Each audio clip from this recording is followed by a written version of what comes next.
Saudaraku, Timnas Indonesia memperoleh tambahan pemain baru hasil naturalisasi, yakni bek kelahiran Belanda yang saat ini bermain untuk Wolves U21 Justin Hapner.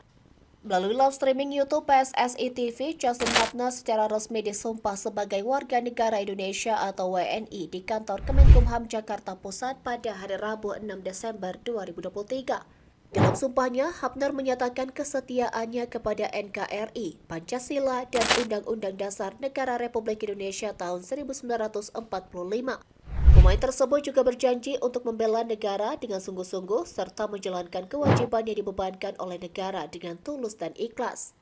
Meskipun baru resmi menjadi WNI, Justin Hapner bukanlah figur asing bagi Timnas Indonesia.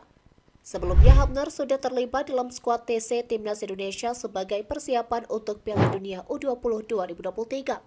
Pemain ini bergabung dengan tim saat TC di Spanyol tahun 2022 bersama Rafael Struijk, Ivar Jenner, dan Zico Sore.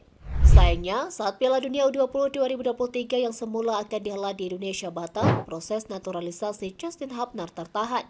Namun setelah Rafael Struijk dan Ivar Jenner resmi menjadi WNI, Ketua Umum PSSI Erick Thohir mengumumkan bahwa proses naturalisasi Hapner akan dilanjutkan.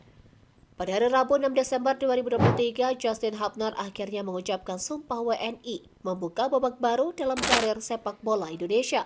Dengan kehadirannya, lini pertahanan Timnas Indonesia diperkuat dan Hapner dapat menempati posisi center back bersama Elkan Bagot, Jordi Amat, dan Rizky Ridho.